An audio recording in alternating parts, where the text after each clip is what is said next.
Ho aminareo rehetra ny ariavana ny fahasoavana sy ny fiadanana avy amin'ilay Andriamanitra ray sy Jesosy Kristy tompontsika. Amen.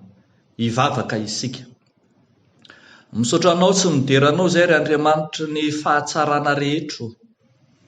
Ilay Andriamanitra momba anay mandrakariva ambara-pahatonga ny fahataperan'izao tontolo izao araka ny teninao, ka na mandalo toe-javatra sarotra sy manahirana ary izahay, na mandalo fizahan-toetra maro samihafa aza izahay, dia indro ianao mijoro eo anilanay ka manohana anay mandrakariva.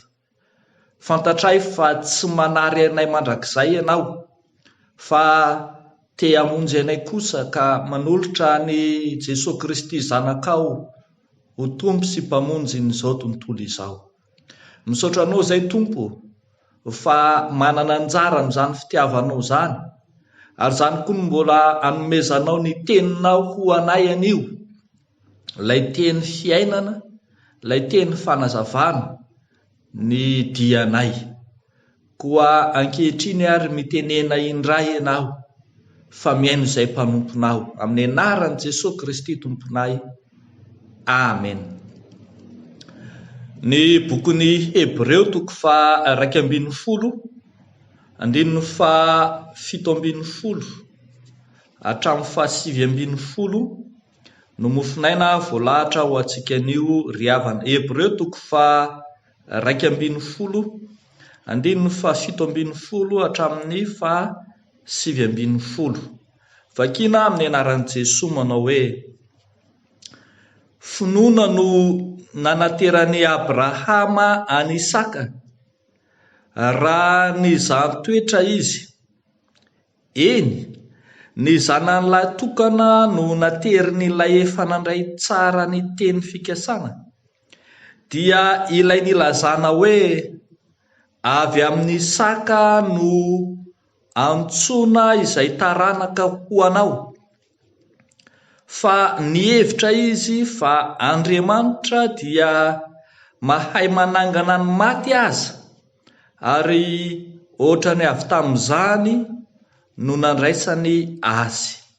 Ray Masino, manamasinanay amin'ny fahamarinana, ny teninao no fahamarinana. Amen.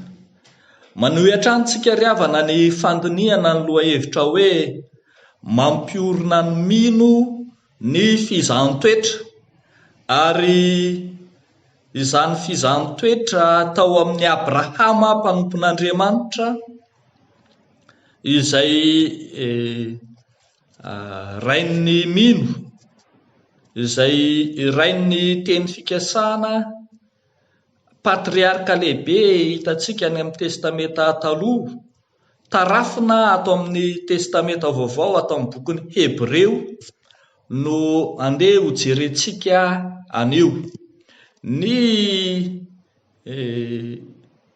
maizy azy ny fizahan-toetra, izany no ambaran'izao mofinaina amintsika izao voalohany.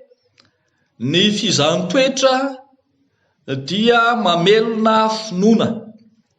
Ny fizahan-toetra no mamelona finoana. Finoana no nanateran'i Abrahama ny Isaka raha nozahan-toetra izy. Finoana no nanateran'i Abrahama ny Isaka raha nozahan-toetra izy. Ambara ato amin'ity Hebreo toko faha 12 ity, ireo ray aman-dren'ny finoana ao amin'ny testameta taloha, ary voaresaka betsaka ao ny finoany Abrahama sy Sara vadiny. Manomboka amin'ny andininy faha 9 hatramin'ity andininy faha 19 ity. Ny finoany Abrahama dia fantatsika tsara fa finoana niorina tao amin'ny teny fikasana tamin'ny nifidianan'Andriamanitra azy, ka efa nitenenan'Andriamanitra azy fa miala amin'io tany io, fa omenanao ny tany tsara kokoa no amin'io izay misy anao io. Kanefa no velomina mandrakariva izany finoana izany, ka dia indro izy no zahatoetra tamin'ny zanany latokana dia Isaka zanany mba ho atao fanatitra zany. Efa tao amin'ny Abrahama ny finoana raha niala tany amin'ny toerana izay nisy azy izy andeha ho any amin'ny tany Kanana izay nanirahan'Andriamanitra azy. Saingy hitantsika indray fa vao maika no velomina tao anatiny izany finoana izany rehefa no zahatoetra tamin'ny Isaka zanany izy. Ary izay no mahatonga antsika milaza fa mamelona ny finoana ny fizahan-toetra. Fantatry i Abrahama tsara fa zaza nangatahina efa hatry ny ela i Isaka zanany.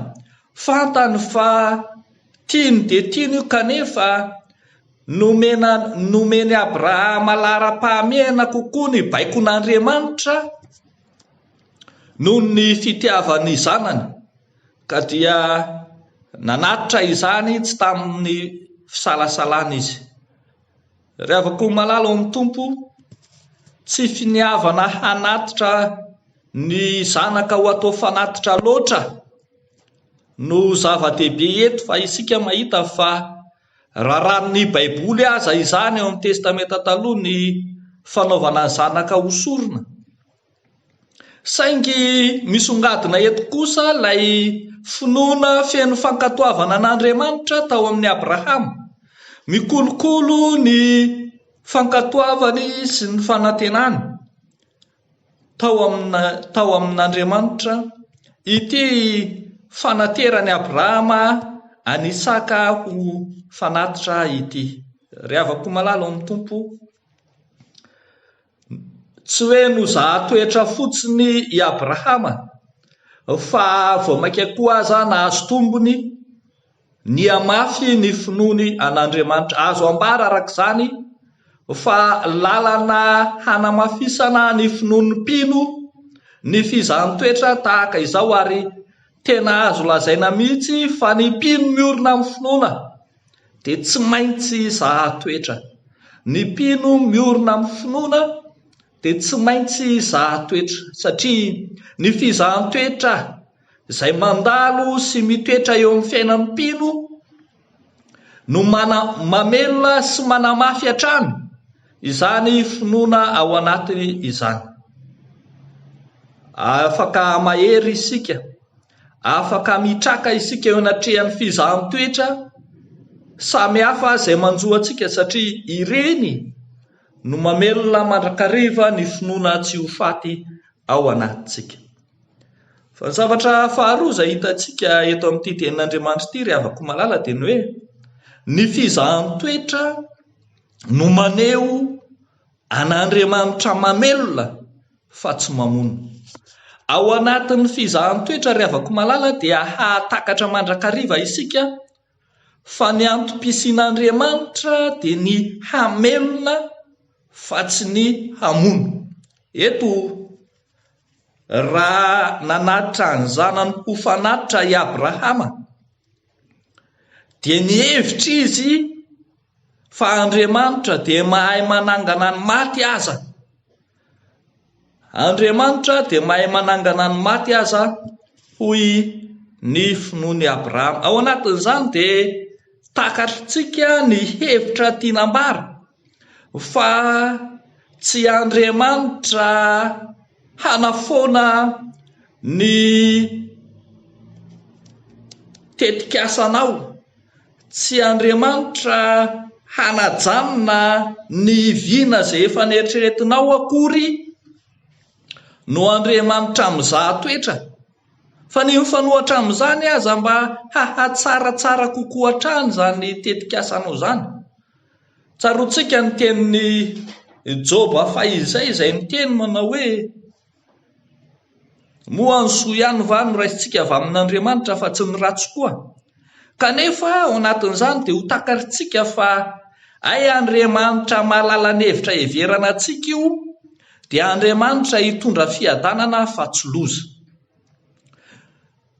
Any amin'ny Jaona 2:20 ny fizahan-toetra teo amin'ny Maria sy Marta tamin'ny narariny ny anadahany ka nitondra azy io amin'ny fahafatesana mihitsy aza dia i Lazarosy zany dia niteny Jesosy manao hoe tsy ho fahafatesana ny anton'izany aretin'izany fa anehoana ny voninahitr'Andriamanitra. Ry havako malala,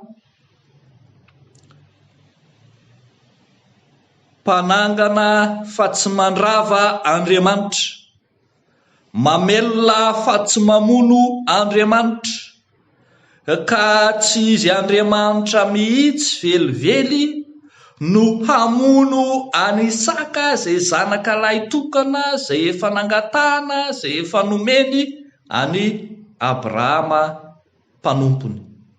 Tsy Andriamanitra manome tsy fohifohy na manao omeko tsy omeko Andriamanitra, fa Andriamanitra mamelona ka mibanjina mandrakariva ny hoavin'ny mpanompony izy, ary hahatakarany izay rehetra zahan-toetra, fa ao anatin'izany fizahan-toetra an'Andriamanitra izany dia misy hevitr'Andriamanitra hitondra ny mino ho any amin'ny fahatsarana mandrakariva. Ry havako malala ao amin'ny Tompo, zava-dehibe ny fizahan-toetra, fa mikolokolo ny finoantsika, kanefa ihany koa maneho ny sitrapon'Andriamanitra amintsika, dia ilay sitrapon'Andriamanitra mitondra fiainana fa tsy fahafatesana akory. Ho antsika ihany koa ry havako malala, izay rehetra zahan-toetra dia hahatsapa ao anatin'izany rehetra izany, fa misy lalana tian'Andriamanitra hizorantsika, dia lalana mandalo fizahan-toetra, fisedrana maro samihafa, kanefa ho ataon'Andriamanitra mivoaka ho amin'ny fitahiana mahatretrika isika. Dia ho an'Andriamanitra irerian'ny voninahitra, ho amintsika rehetra kosa ny fahamarinana izany tenin'Andriamanitra izany. Amen. Hivavaka isika. Andriamanitra rainay, amin'ny alalan'i Jesosy Kristy ilay efa nozahan-toetra, fantatray fa na dia mandalo fahoriana mangidy aza ny fiainanay, dia ianao Andriamanitra kosa mihazona ny finoanay ary mamelona ny finoanay tsy ho faty, ary indrindra aza manangana ny maty, mitondra anay ho amin'ny fiainana vaovao. Misaotra anao izay Tompo ny amin'ny teninao izay mampahery anay mandrakariva. Misaotra anao izahay ny amin'izay anananay fanantenana, fa raha mbola izy koa ny farany dia tsy ho foana ny fanantenanay ao aminao Andriamanitra. Ankehitriny ary izahay mitondra mbavaka eo anatrehanao ireo rehetra izay ao anatiny tsy fahasalamana miady amin'ny fahafatesana, ireo rehetra izay ao anatiny aretina maro samihafa, aretina mikiky, aretina mitaiza, ireo rehetra izay lany vola, lany fanahy mitsabo amin'ny endriny maro samihafa, Jesosy vangio amin'indra fonao re izy ireny, miaino vavaka ka mamaliry Andriamanitra rainay masina sy tsara indrindra. Fa fantatray dia fantatray fa Andriamanitra mihevitra anay ianao ka te-hanolotra hatrany ny famondramponao aminay. Koa vangio ireo rehetra manana etaeta mila vonjy, ireo rehetra mitady ny tavanao mpamonjy, ireo rehetra mitady anao Andriamanitra, ahondreo ny lanitrao ka midina ry Andriamanitra eo. Miaino vavaka fa tsy Andriamanitra ny akaiky ihany ianao, fa Andriamanitra ny lavitra ihany koa. Ny tananao tsy fo fa mahavonjy, ary masonao mijery mamonjy ny vahoakanao. Dia amin'ny anaran'i Jesosy Kristy ilay Tompo sy mpamonjy anay, no anaovanay sy angatahanay izany vavaka izany. Amen.